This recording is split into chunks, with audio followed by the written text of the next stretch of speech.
Well, distinguished leaders and guests, good morning.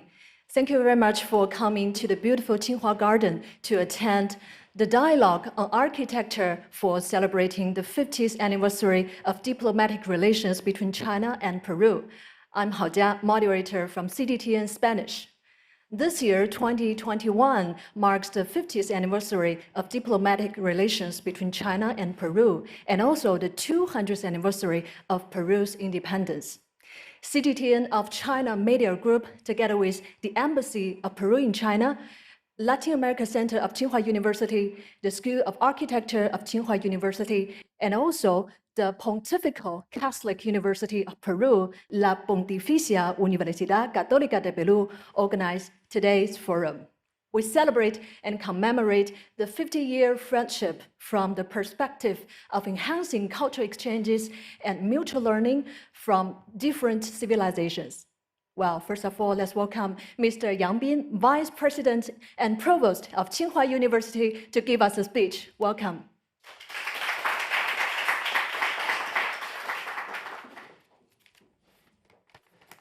Your Excellency Ambassador Luis Cosada, Ms. Song Jianing, ladies and gentlemen, friends, my colleagues, good morning and good evening. It is my great pleasure to participate in this dialogue on architecture for celebrating the 50th anniversary of diplomatic relations between China and Peru, organized by the Embassy of Peru in China, CGTN, Tsinghua University, and the Pontifical Catholic University of Peru. This year marks the 50th anniversary of the establishment of diplomatic relations between China and Peru. In the past 50 years, fruitful collaborations have been achieved in various fields, including economy and trade, science and technology, culture and education. In 2009, the Chinese and Peruvian governments signed the China-Peru Free Trade Agreement. In 2013, China and Peru upgraded the strategic partnership of 2008 to a comprehensive strategic partnership. In 2019, Peru joined the Belt and Road Initiative. During the COVID-19 pandemic, caring for friends overseas, our two countries have been helping each other and working together to fight COVID-19, which also reflects the profound friendship between the two peoples. Tsinghua University is a comprehensive university leading the world in architecture, science, engineering, and other disciplines.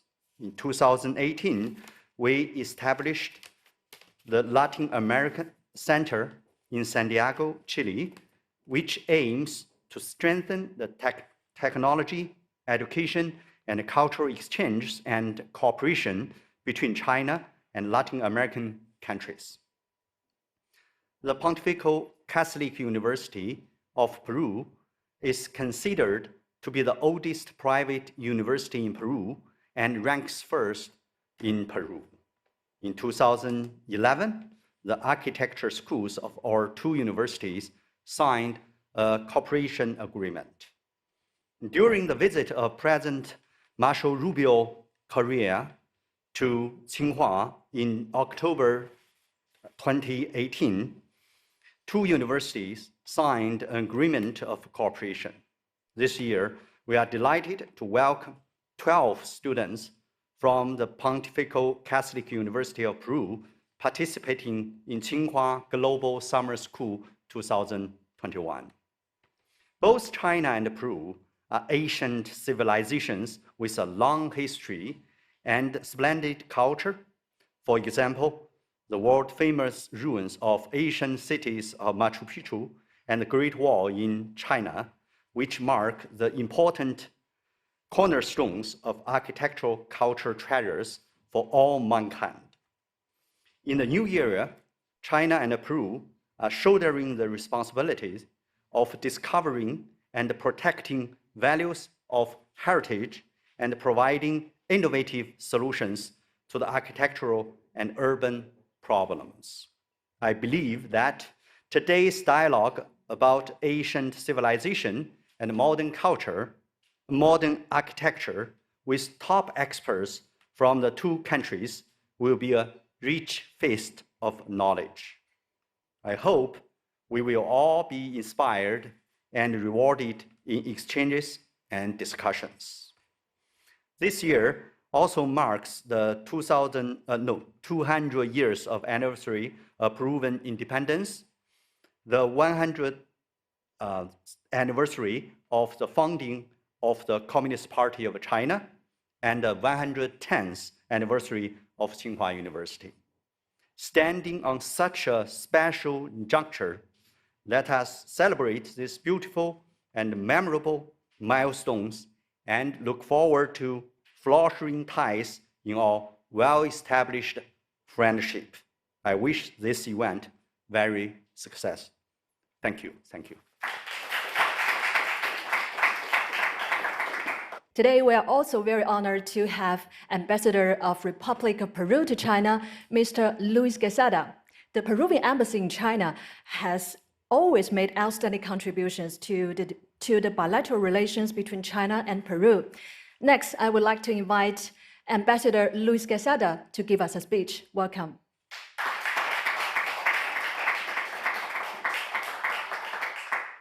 Good morning, everyone. It's a pleasure to be here at the beginning of the dialogue on architecture for celebrating the 15th anniversary of diplomatic relations between Peru and China. This is between the schools of architecture of the Tsinghua University and the Pontificia Catholic University of Peru. This event is especially meaningful as this year it is also the 20th anniversary of the independence of Peru and the 100th anniversary of the Communist Party of China. I would like to thank and congratulate both universities for its successful organization. This specialized dialogue has a cultural perspective. It is focused on the techniques of architecture developed by each country in the context of their own civilizations, which have already more than 5,000 years of history. The approach has already started with the visit of a delegation of professors and students Tsinhua's Architecture School to the archaeological exhibition, The Ancient Indian Civilization in Peru, in the Capital Museum. I hope this experience gave you an initial sense of what the Peruvian pre-Hispanic world was. In my visits to the different cities and towns in China, I could appreciate and admire the traditional Chinese buildings that belong to different dynasties, such as palaces, temples, fortresses, protection walls, among others. Its structural principles are as old as its civilization, as they have remained relatively constant a long time. One of its distinctive symbols are the timber frame structures that can be installed quickly at the building site by assembling components manufactured in advance. These earthquake-resistant frames that also encompasses decorative woodworking and painting have been passed down from masters to apprentices through verbal and practical instruction. In order to recognize, preserve, and promote this practice, UNESCO inscribed it in 2009 on the representative list of the intangible cultural heritage of humanity.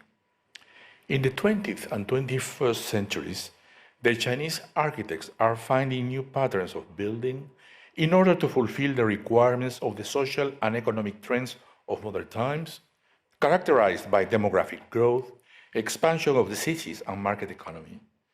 With an intense dialogue with Western architectural styles, they are achieving outstanding results, which are a symbol of Chinese prosperity.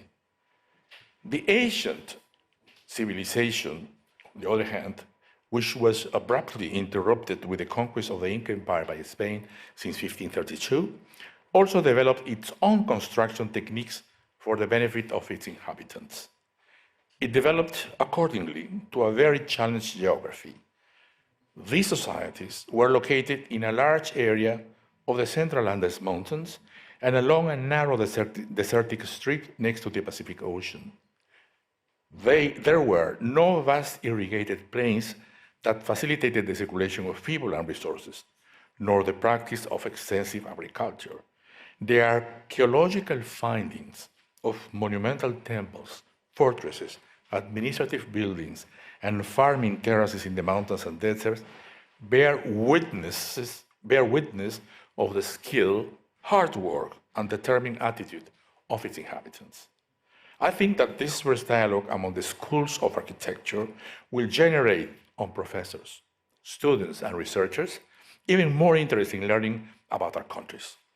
I wish that this intercultural academic exchange continues in the future, getting in profundity and diversity of topics. Thank you very much.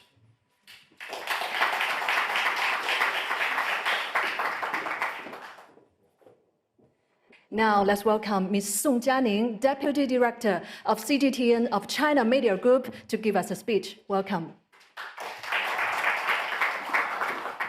尊敬的路易斯克萨达大使，尊敬的杨斌副校长，各位现场的朋友，还有线下的朋友们，大家早上好！很高兴与各位相聚在清华园，共同出席美美与共建筑文明对话。刚才呢，克萨达大使和杨斌副校长在他们的演讲中呢，都为我们展现了中国和秘鲁之间两个文明古国之间的这种和谐共生和交融发展的美好景象，也让我们感受到了中秘两国传统友谊的源远流长。中秘两国建交之后呢，文化交流、文明对话也日趋频繁，各种大型文物展为两国人民带来了精彩绝伦的视觉盛宴。亲爱的朋友们，中国有句古话，人生乐在乡之心。今年呢，正值中秘建交50周年，为庆祝这一历史时刻，由 CGTN 与秘鲁驻华使馆合作主办，首都博物馆、清华大学和中国作家协会协办的“美美与共”系列文明对话，包括文物对话、建筑对话，还有文学对话这3个部分。这是一次有益的尝试和实践，有利于进一步拉近两国人民之间的心灵的距离。也借此机会呢，我也向大家热情的参与和为活动成功举办所提供的帮助表示衷心的感谢。今天呢，由清华大学和秘鲁天主教大学协办的这个建筑文明对话，在美丽的清华园举行。建筑是艺术和技术的结合，是充满美学的文化符号。文化因交流而多彩，因互鉴而丰富。我相信今天的对话会上呢，两国建筑界的朋友们一定会有一次深刻而卓有成效的交流。中秘两国会继续以文化拉近人心，以交流增进情感。CGTN 呢，作为国际传播的一个重要的媒体，愿在这各美其美、美美与共的交流过程中呢，发挥一个桥梁的作用，助力中秘谱写文化交流的新篇章。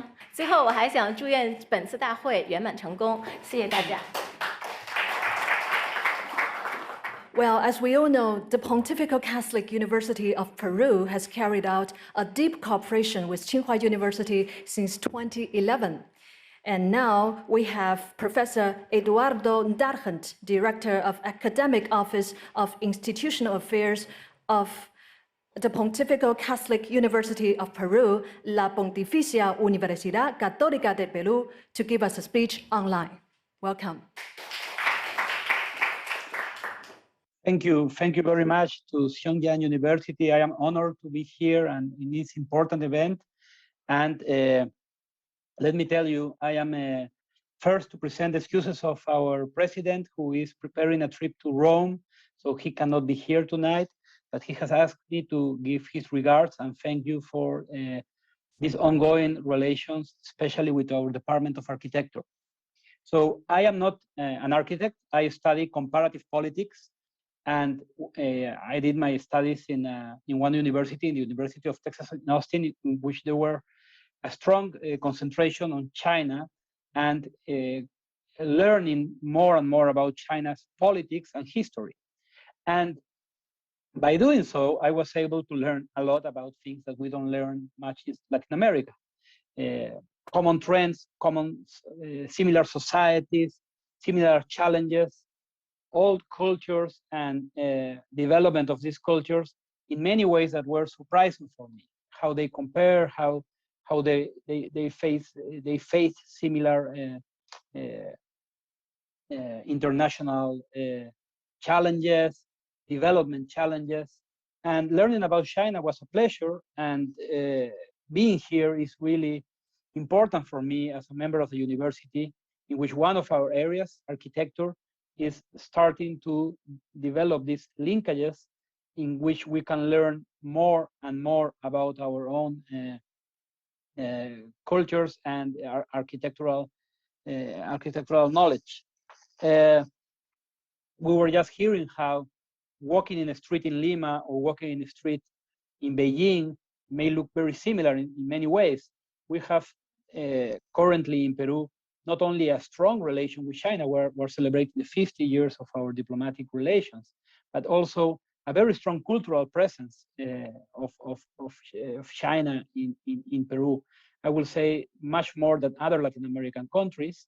This relation has strengthened in the last 20 years with open economies and closer Pacific basin relationship in the last years, and is one of the central goals of our university to strengthen these linkages between what Chinese universities and all the kind of knowledge that is being produced currently there in not only architecture but technology, biology. We are now being helped in our fight against COVID, but by Chinese biotechnology and the vaccines. So there are many ways in which this mutual collaboration and mutual understanding can develop. Architecture is certainly one of them, and one of the most interesting ones, I think, by the reasons that were given. But this is, I hope, only the beginning on many other ways in which we can strengthen this relationship. Peru is, as I was saying, if we have to choose one of the most important cultures that impacted our country, China is one of them, if among the three or four more important ones. So all have in mind that all this kind of effort, everything we can do from our side to continue these relationships and continue developing these similar interests, we will be very happy to do so. And we hope in the recent future we can have this kind of meeting personally and to meet you all in person and receive you in our campus, so you can also have a look to what we're currently doing in architecture and in other areas of our university. So thank you very much, and thank you for the invitation. We are really happy to be here. Thank you.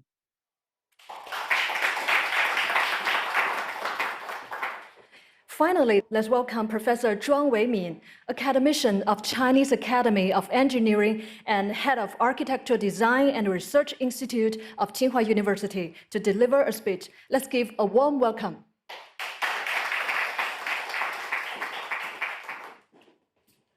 Thanks, Chairman.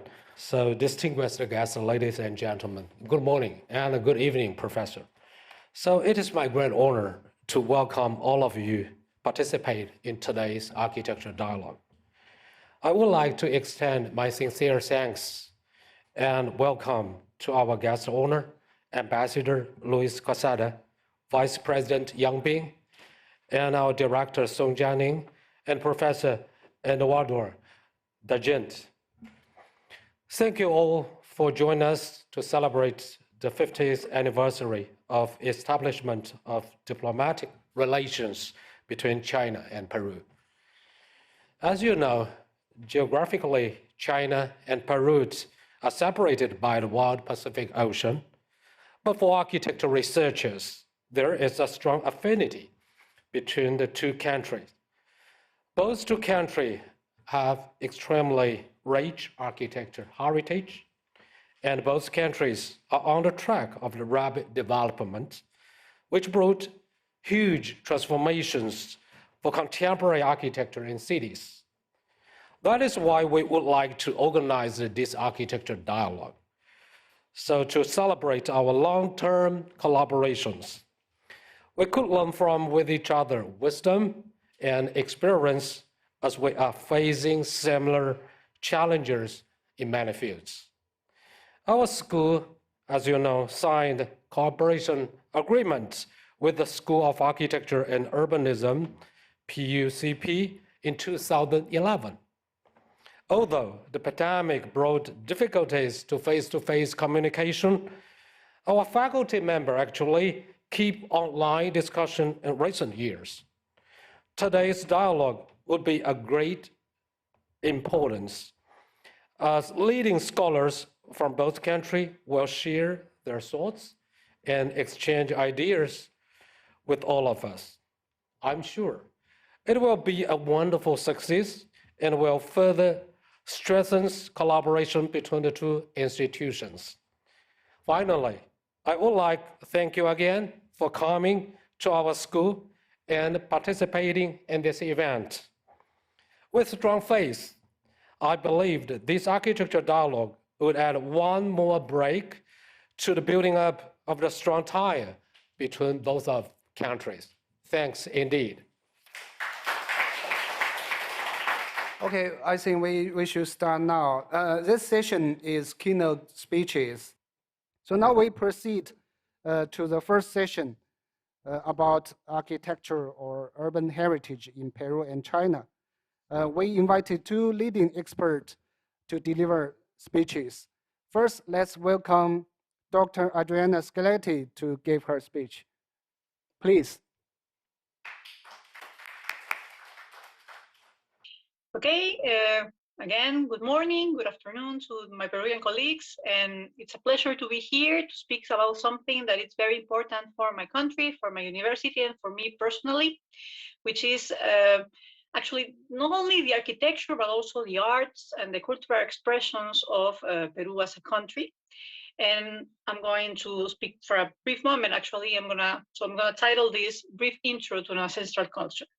When thinking about Peru, culturally speaking, we have like in China, almost everywhere, a number of expressions to choose from. The first, of course, ceramics. This is, for example, a bottle representing a whale from ancient Nazca culture. This is like pre-Inca culture, very, very old, relatively speaking.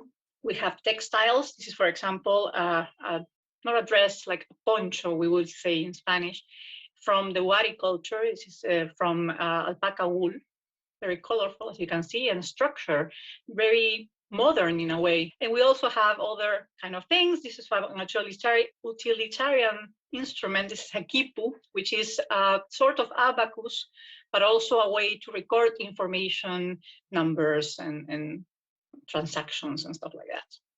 And of course, magnificent architecture. The most well-known of all of it is Machu Picchu, as you can see in here. So just to have an idea, Peru is considered a medium-sized country. Of course, comparing it to China, we're quite small, but it's also a very, I would say, complicated country in terms of the geography and the distribution of space. It's not a country that has an agricultural vocation.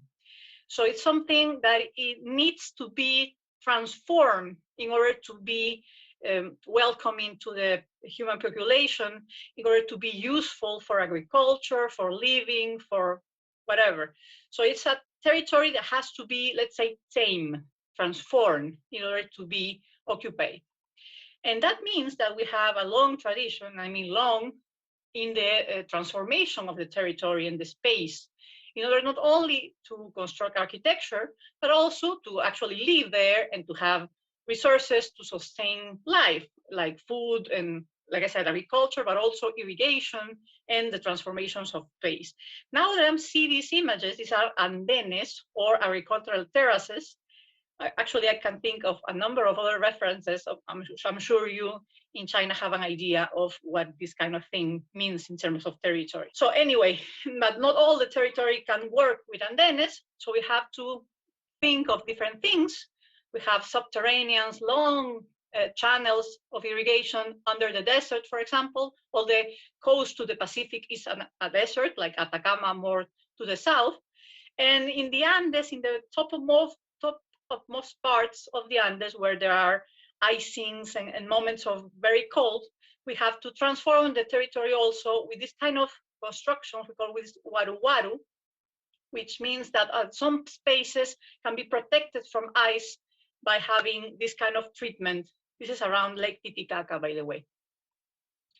And also we have transformations, but that are not only for strict agricultural purposes, but also to experiment. For example, this is Moraes around Cusco.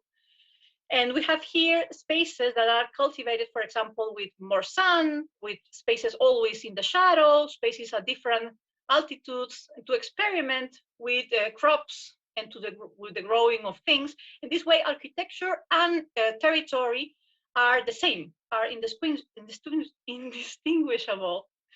And that means that we construct the territory too. That's what I'm trying to say.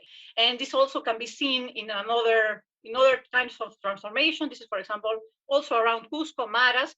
This is a salar, a place to, let's say, harvest salt from the earth. Also using this kind of technology, let's say, of terraces that evaporate and remains with this kind of things, this kind of crystals, salt crystals. Okay, during Inca times, one of the most interesting things about the whole empire of the Incas was its connectivity.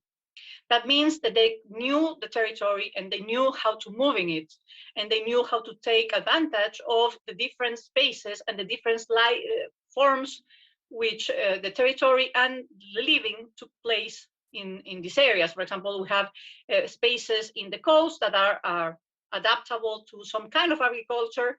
We have spaces in the Andes that are for different things, to, I don't know, to keep food fresh, for example, that had altitudes, and etc. Incas knew the territory and they used it in the different spaces and in the different levels. And the way to do this, it was using the connectivity of these kind of road systems. We call it in Quechua, Capacñan, which the Spanish translated as the royal road. But it's more of a connection thing. It's not a royal thing. It was used by the emissaries of the Inca, of course, but also for everyday communication and contact between different areas of the territory. We have remains of this immense system of roads of every kind, and also we have some vernacular architecture that maintains spaces in this system of roads. This is, for example, the Queshuachaca Bridge in the south of what is now Peru, that it's redone, remade every year by the communities that still live around the area.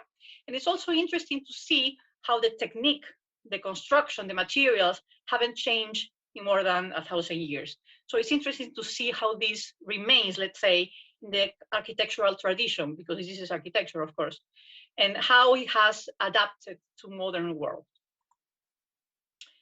But of course, we are here to see more of architecture, and we're going to discuss a number of buildings that are pre-Inca first, and then, of course, Incas. The geography heavily conditionates the way we did architecture in pre-colonial times. This is, for example, a pyramid. It looks like a small mountain, actually, but it is a pyramid made of, it's artificial. It's made out of clay, let's say clay bricks. We call it adobe, which are uncooked clay bricks, let's say. And they are distributed, I don't know if the picture allows you to see it. They are organized like a library. They have like little shelves made out of clay too, and all the units of construction are placed like this. This is an idea that is supposed to work against seismic movements, so earthquakes and stuff like that. And it's interesting to see that this was a concern of the population of these pre-colonial times.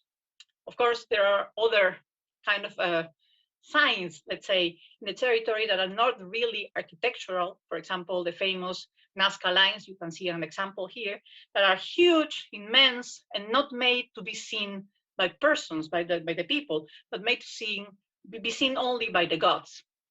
We don't know exactly how these were made, in the sense not only of the materiality of the thing, but mostly about the design. What was the purpose of it? It was only a picture to be seen from the sky that they cannot see at that point in time, or what were they? So it's interesting to see that we are discovering new things about this kind of possibilities, this kind of resources of the ancient populations.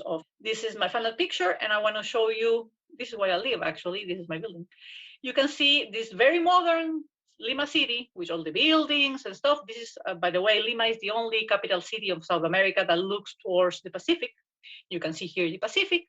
And you also can see these kind of things. These are huacas. This is a huaca Pucllana, actually, is the name, from a pre-Inca culture, not even Inca, before the Incas. This has these walls like a shelf of books that I show you at the beginning of this presentation, place like this. And it's interesting to see how the very old past works with the present and in a way the future in this kind of modern conditions of Lima, but it could be any other city in Peru. The past and the present work together in some ways, not even perfectly, not even exceptionally, but they have to work together. And that's the challenge for us for the coming years, decades, centuries. And that's basically all I have to say today. Thank you. Thanks very much, Dr. Adriana Scaletti. I think it's really great talk. Okay, our next speaker is Professor Lu Zhou from Tsinghua University. Please.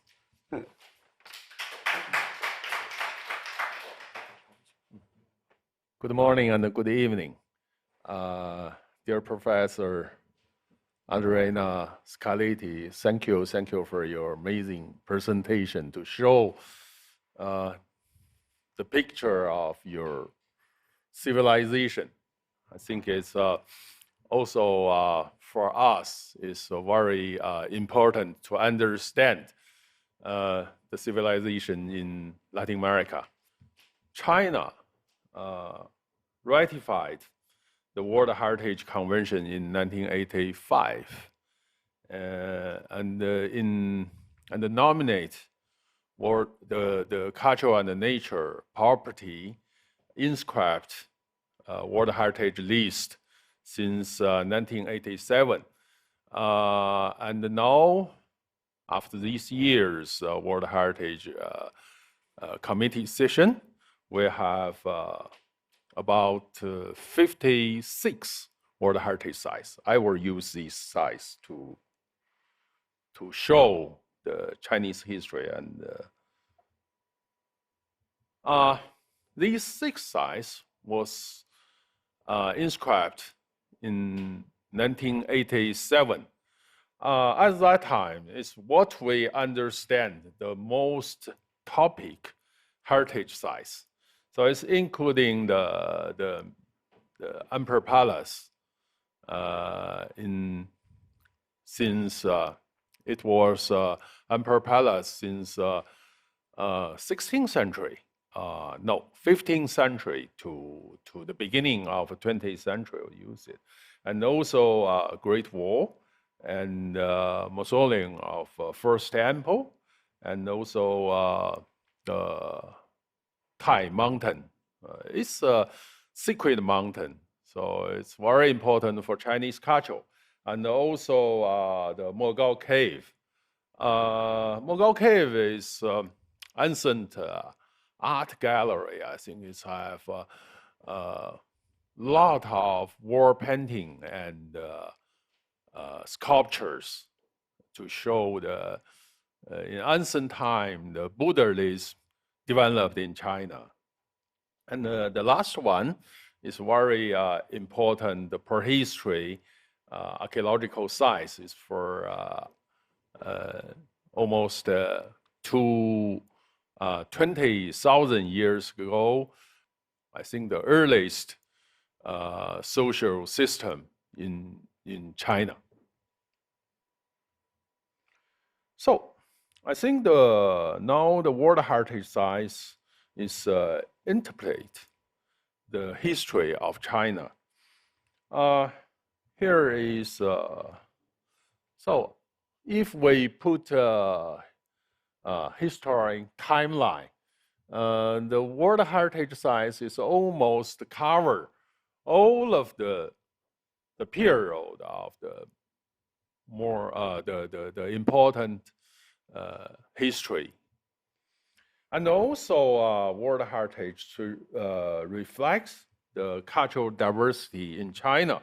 This cultural diversity is including the diversity for beliefs, such as, so you know, the Confucius are very, is in the key point in Chinese culture. It's Confucius give the order of Chinese society and the value standards for the people. So this temple, of course, in China, we still have a lot of these kind of Confucius temple. Every city, every even the town, and this one is most important, is in Confucius family town. So it's World Heritage Site, inscribed in 1994. And also I just mentioned we have very strong impact by the Buddhism. This site was secret mountain of Buddhism. It's Wutai Mountain.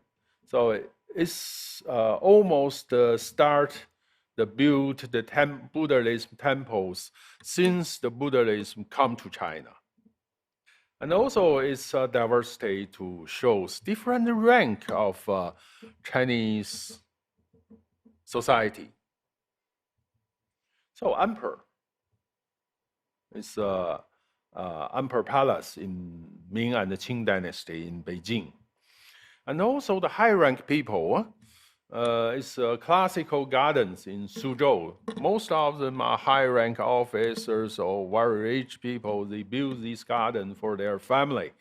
It's also evidence of the life of this rank of the people.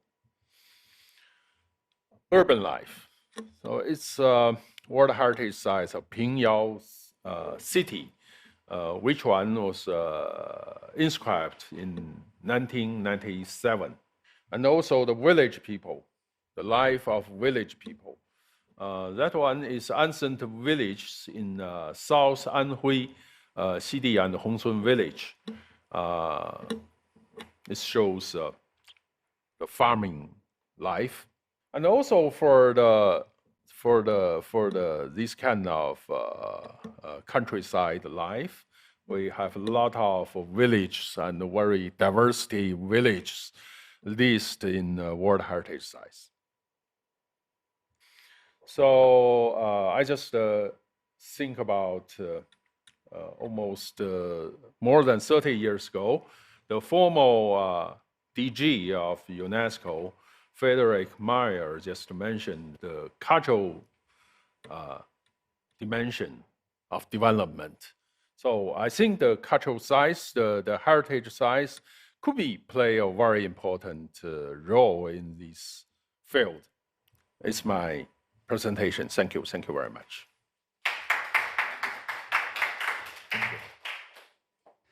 Okay, now we'll proceed the second scene. It's about contemporary architecture and urban development.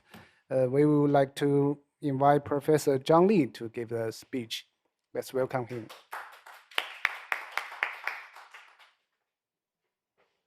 Hello, it's great to have this honor to speak at this event. Peruvian culture and heritage has always been a source of inspiration to the world.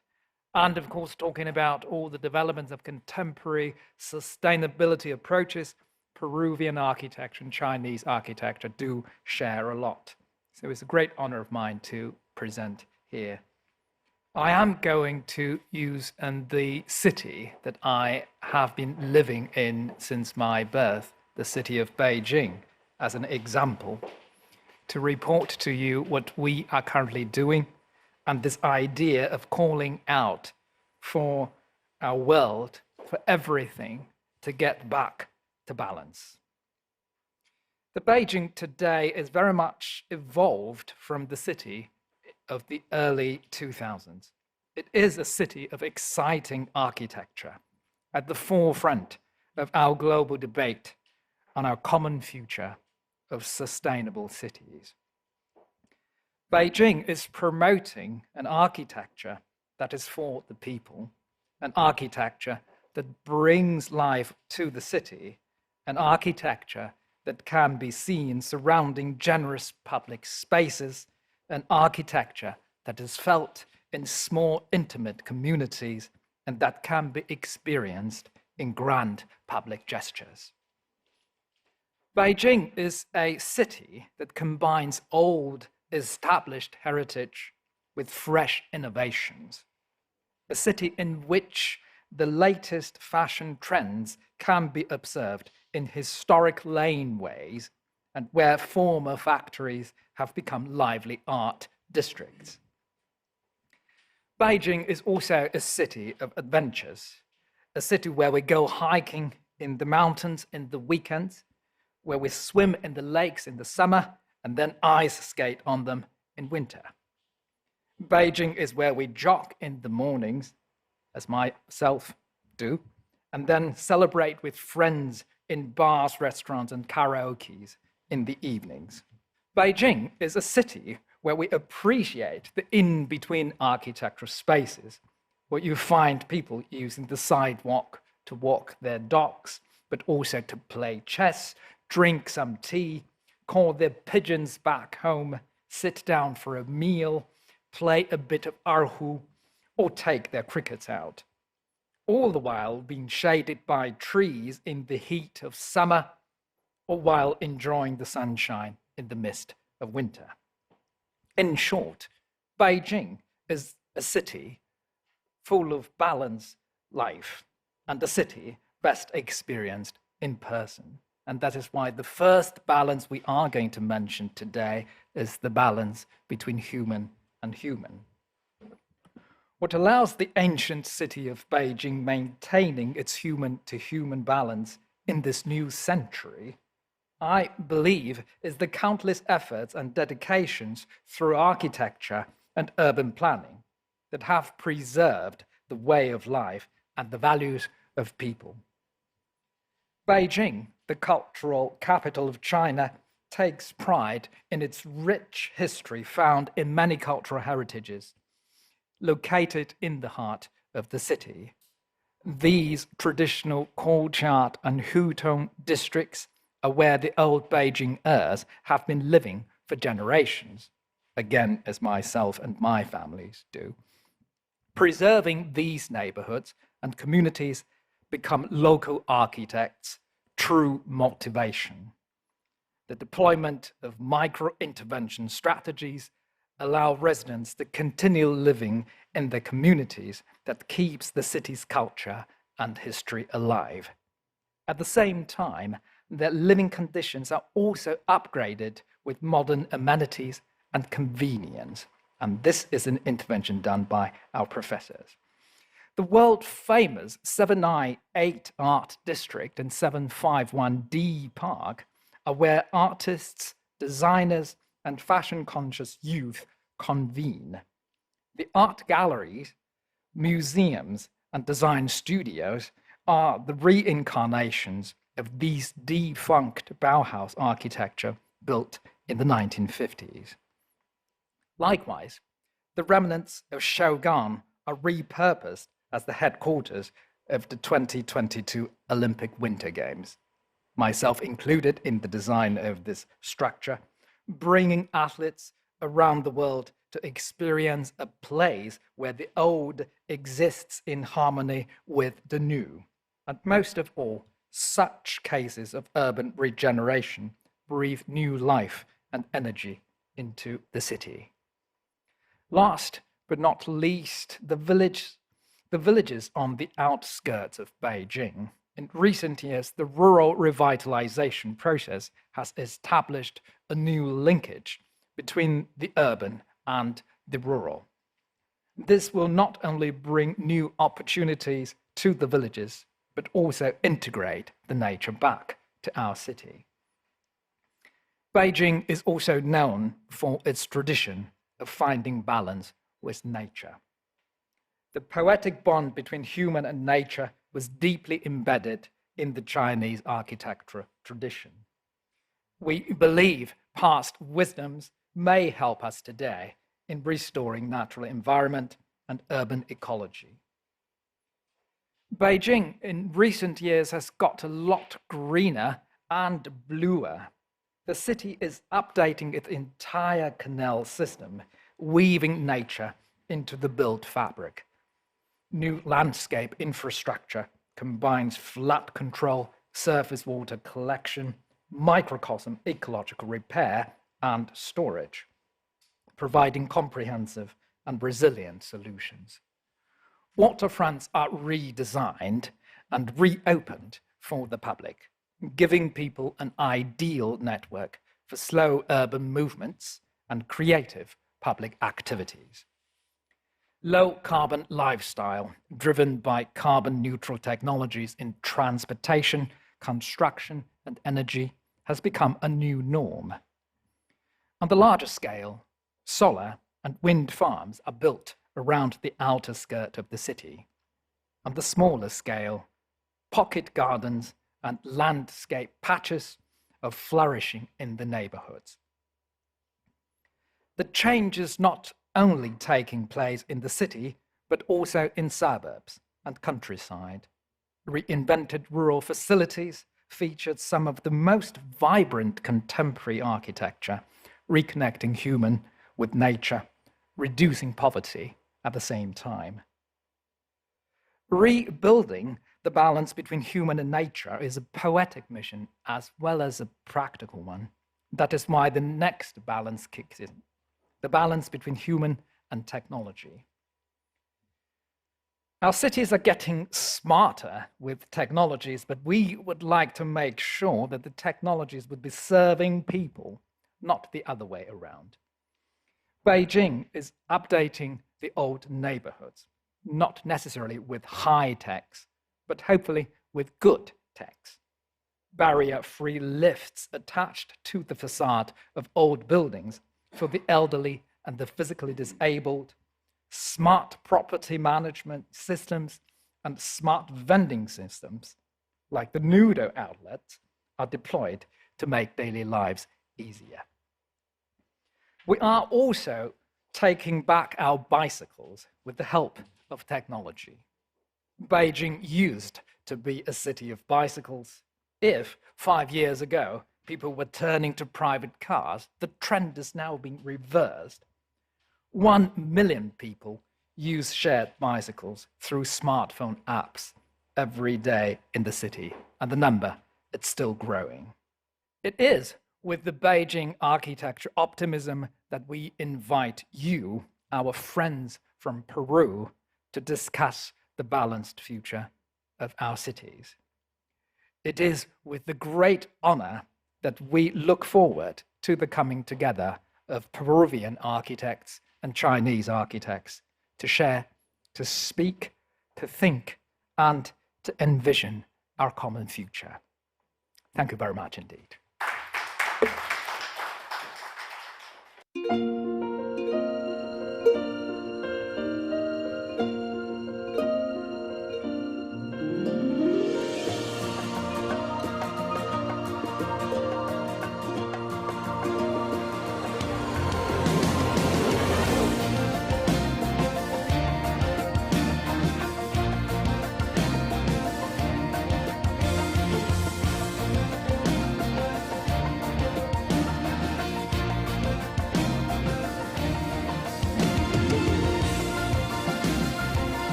Now, let's welcome Mr. Paulo Dam. Dean of the School of Architecture from the Pontifical Catholic University of Peru, to give us the closing remarks. Welcome. Bienvenido, señor. Thank you very much. Gracias a todos. I would like, first of all, to thank the team of Tsinghua University for the organization of this event in the 50th anniversary of the diplomatic relations between China and Peru. We have seen in the presentations and discussion the power of architecture to represent culture, and I think to represent time, to become time. Architecture, I think it would maybe defined at that sense in a way as time accumulated in a building action, and it is part of our life to coexist with different presents. The present we already know, sometimes we call past, and the present we don't know, which we usually use to call the future. But I have to insist that we all live in the present, and the only way to find a path to the future of that unknown present is to live it and to recognize all these traces of culture, of architecture, of nature, of geography as a full present, as a contemporary action is the only way to become root and to build a route to the future. I think architectural schools have the responsibility now to understand the world we live in every time.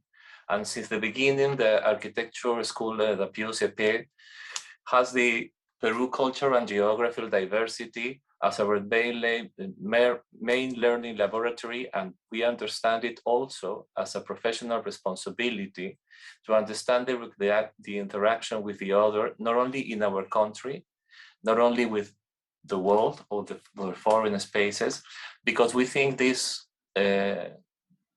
learning of the dialogue with the other people, the other spaces, the other geography is, our contemporary world is the basic tool to the new challenges the future is putting in front of us.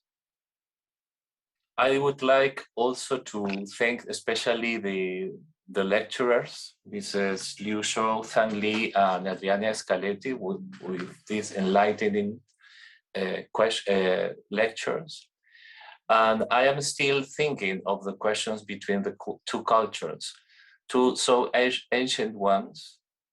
So we, in a way, Inca culture and Chinese culture belongs to this small group of originary cultures, and what we can do with that, in a way, what we can do with that for the future, as Professor San Li beautifully put it in this idea of balance. And I would like to continue with this idea of balance at the end, because I have the conviction that for many years, for millennia, we can think of architecture and an action of caring about the human being or human society.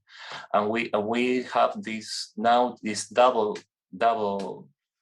mission, not only to care about the human being and human society, but to caring about the world as a planet, which is very different from the idea of interact with the planet. But now we have to care about the body of the earth, as well as we have to care about the body of society and the body of human beings. Maybe it's technology, maybe it's nature. I really don't know. I just want to thank again all the organizers and the presentations. And I'm still trying to think again, as Hashim Sarkis put it in the last Biennale of Architecture in Venezia, how we will live together. I would like to reduce the question and how we will, Tiangu and Book University will live or can live together the years to come. Thank you.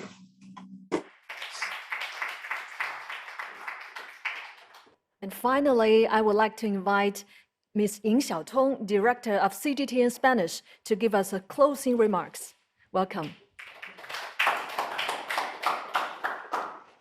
尊敬的嘉宾朋友们，整个一上午的研讨仿佛让我重新回到了秘鲁，因为在2007年呢，我作为驻外记者，曾经在南美有过3年的驻外经历，在那个时候让我有幸到了秘鲁去采风，品尝到了非常难忘的 ceviche， 欣赏到了雄伟的安第斯山，还感受到了秘鲁人民的勤劳智慧。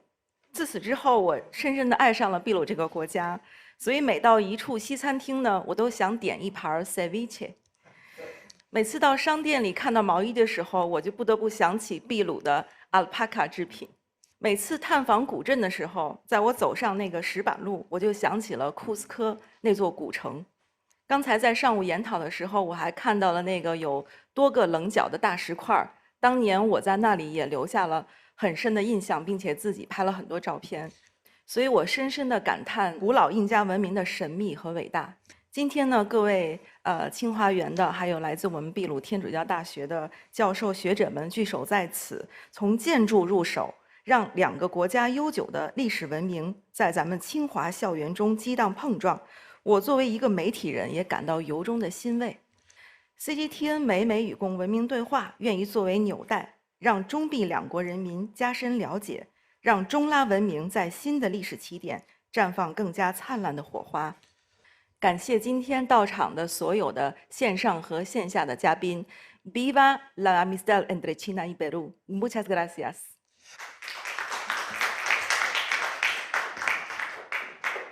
Scholars, diplomats, and media professionals from China and Peru have discussed topics of the rich and long-lasting cultural fusion between the two countries in exchange of ideas and passing on friendship. This year marks the 50th anniversary of the establishment of diplomatic relations between China and Peru. We believe that the two sides will take this important occasion as an opportunity to further strengthen the pragmatic cooperation in various fields and make unremitting efforts to build a community with a shared future for mankind. Well, ladies and gentlemen, see you in the next edition of Civilization Dialogue of CGTN. Goodbye.